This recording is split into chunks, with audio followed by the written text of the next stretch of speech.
जब हम north Korea का नाम सुनते हैं तो हमारे दिमाग में किम जोंग अन का नाम आता है। वह न केवल क्रूर है बल्कि अजीब इच्छाओं वाला आदमी भी है। ऐसी ही एक इच्छा है सीक्रेट प्लेजर स्क्वाड। अंकल किम की कामुक इच्छाओं को पूरा करने के लिए एक अलग प्लेजर स्क्वाड है। यह अंकल किम द्वारा व्यवस्थित नहीं किया गया था। इसका एक बहुत लंबा इतिहास है। मैं आपको इस वीडियो में नॉर्थ कोरिया के प्लेजर स्क्वाड के बारे में कुछ चौंकाने वाली बातें बताने जा रहा हूं। वे प्लेजर स्क्वाड के लिए लड़कियों को कैसे लेते हैं, वे क्या करते हैं, उनका जीवन वास्तव में कितना भयानक है। मैं इस वीडियो में आपको यह सब स्पष्ट रूप से समझाने जा रहा हूं। हमारे दादाजी का नाम किम जोंग अन है। अंकल किम के पिता का नाम किम जोंग इल है। कृपया इन दोनों नामों को अच्छी तरह याद रखें ताकि आप भ्रमित न हो। Kim Jong Un north Korea के संस्थापक और पहले राष्ट्रपति हैं। हालांकि प्लेजर स्क्वाड का विचार किम जोंग इल को 1970 के दशक में आया था, जब किम इल संग राष्ट्रपति थे। किम जोंग इल की इच्छा थी, मुझे अगला उत्तराधिकारी बनना चाहिए, यह सोचकर कि अगर वह सुंदर लड़कियों को चुनकर अपने पिता किम इल संग को देगा तो वह खुश होंगे। किम जोंग इल खुद देश की सुंदर लड़कियों यानी युवा लड़कियों को व्यक्तिगत रूप से चुनते थे और उन्हें उन रिसोर्ट्स में रखते थे जहां किम इल संग जाते थे। आमतौर पर अगर कोई बेटा अपने पिता को लड़कियां सप्लाई करता है तो कोई भी पिता क्या कहेगा? कम्युनिस्ट को छोड़ो, एक सामान्य आम पिता क्या कहेगा? अरे क्या तुम्हें कोई अक्ल है? तुम इस तरह एक पिता को लड़कियां सप्लाई कर रहे हो, क्या तुम इंसान भी हो? वह कठोर गालियां देगा। लेकिन यहां किम इल संग अपने बेटे के काम से पिघल गए। ओवरजॉयड होकर उन्होंने कहा, तुमने मेरी खुशी, मेरे आनंद के लिए इतना सोचा है और उन्होंने अपना वचन दिया, मेरे बाद तुम इस देश के राष्ट्रपति बनोगे। अगर आप ध्यान दें तो देश का अगला राष्ट्रपति बनने के लिए किम जोंग इल ने इस प्लेजर स्क्वाड का अपने फायदे के लिए बहुत अच्छे से इस्तेमाल किया।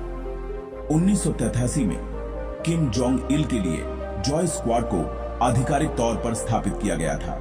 नॉर्थ कोरिया में अब तक 3 तानाशाह हुए हैं, किम इल संग, किम जोंग इल और किम जोंग उन। इन तीनों की महिलाओं के प्रति अलग अलग पसंद है। उदाहरण के लिए किम जोंग को ले लो, क्योंकि वह एक पुराने जमाने का आदमी था, उसे पारंपरिक दिखने वाली लड़कियां बहुत पसंद थीं। किम जोंग इल को गोल चेहरे वाली और थोड़ी लंबी लड़कियां पसंद थीं। हमारे अंकल किम, किम जोंग उन को स्लिम और नाजुक दिखने वाली लड़कियां बहुत पसंद हैं। प्योंगयांग में अंकल किम का एक अलग समूह है। इस समूह का काम पूरे नॉर्थ कोरिया में घूमना और किम की पसंद के अनुसार कोई भी लड़की ढूंढकर लाना है। उस समूह के बूढ़े आदमी स्कूलों में, कक्षाओं में जाते हैं, उन्हें जिन लड़कियों की जरूरत होती है उन्हें ढूंढते हैं और फिर उन्हें ले जाते हैं। वे क्लास में जाते हैं, सबको देखते हैं और अपनी पसंद की लड़कियों को चुनते हैं।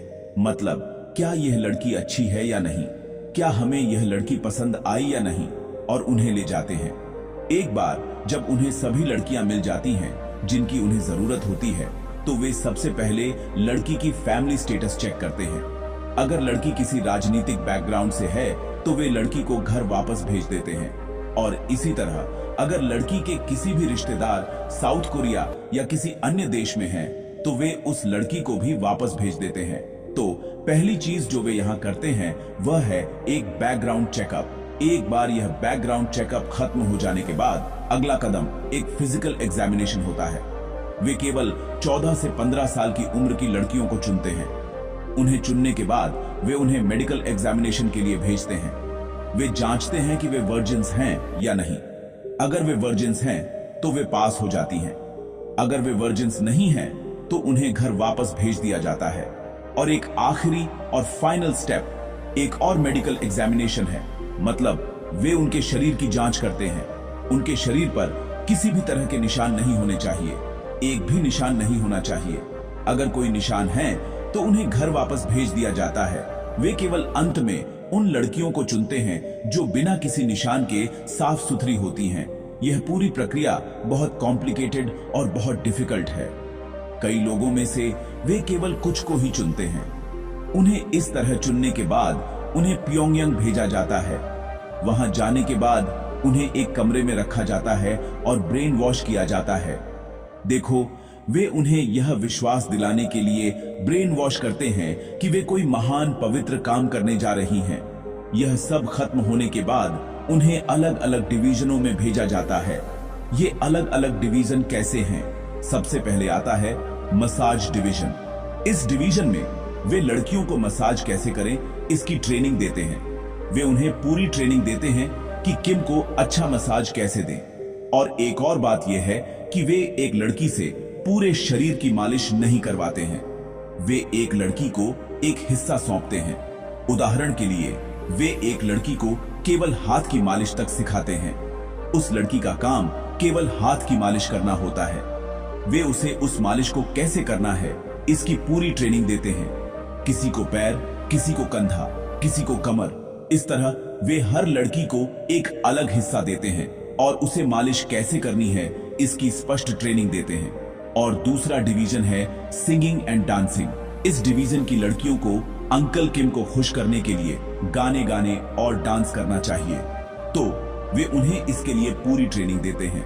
और आखिरी डिवीजन, सबसे महत्वपूर्ण डिवीजन, सेक्सुअल एक्टिविटीज डिवीजन है। यहाँ वे लड़कियों को विशेष ट्रेनिंग देते हैं कि अंकल किम को कैसे खुश करें। वे उन्हें किम को खुश करने से संबंधित सभी ट्रेनिंग देते हैं। किम को वेस्टर्न लुक वाली लड़कियां बहुत पसंद हैं।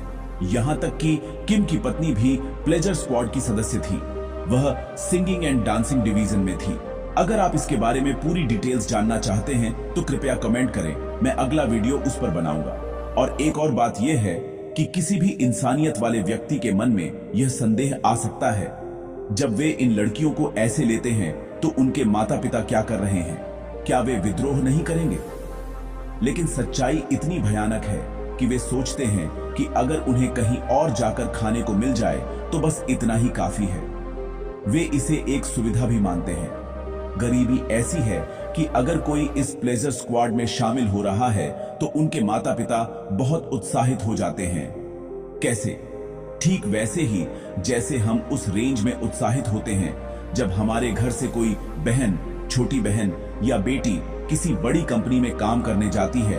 वे उसी रेंज में उत्साहित होते हैं। इसका कारण सरल है, उन्हें रोज खाना मिलता है और साथ ही उन्हें उस किम, उस सुअर दिमाग वाले आदमी को करीब से देखने को मिलता है। उन्हें अंकल किम को करीब से देखने को मिलता है।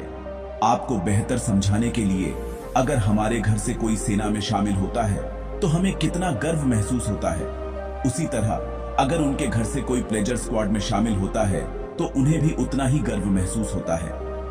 देखो गरीबी कितनी भयानक है। एक बार जब यह लड़की प्योंगयांग जाती है तो सभी कम्युनिकेशंस कट जाते हैं। उनके परिवार से कोई कम्युनिकेशन नहीं होगा। इस डर के कारण कि वे कुछ इंफॉर्मेशन लीक कर सकते हैं, वे सुनिश्चित करते हैं कि कोई कम्युनिकेशन न हो। एक बार जब लड़कियां 23 से 24 साल की हो जाती हैं तो उन्हें प्लेजर स्क्वाड से बाहर निकाल दिया जाता है। मतलब जब वह उम्र आती है तो वे प्लेजर स्क्वाड में रहने के योग्य नहीं होती हैं। प्लेजर स्क्वाड से बाहर आने से पहले उन्हें कुछ डॉक्यूमेंट्स पर हस्ताक्षर करने होते हैं। उदाहरण के लिए, मैं कोई इंफॉर्मेशन लीक नहीं करूंगा, ऐसी चीजें। और एक और बात यह है कि बाहर आने के बाद उनकी शादी वहां के सिक्योरिटी गार्ड से कर दी जाती है। उदाहरण के लिए, जैसे हमारे पास पुलिस कांस्टेबल होते हैं, वे लड़कियों को इन सिक्योरिटी गार्ड्स की तस्वीरें दिखाते हैं। उन तस्वीरों को देखकर लड़की अपनी पसंद का गार्ड चुन सकती है। वे उस लड़की की शादी उस व्यक्ति से कर देते हैं जिसे लड़की ने चुना है। उस सिक्योरिटी गार्ड को उससे शादी करनी चाहिए, बिना एक भी शब्द कहे कि उस लड़की ने कितने पुरुषों के साथ संबंध बनाए हैं। अगर वह एक शब्द भी बोलता है तो वह दूसरा शब्द बोलने के लिए जीवित नहीं रहेगा।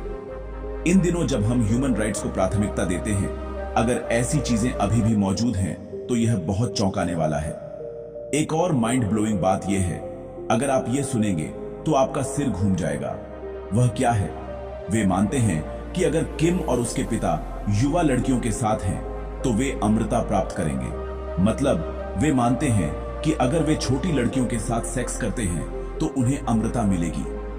ओह किम इतने बड़े सिर के साथ, काश उसके पास थोड़ी सी भी अक्ल होती।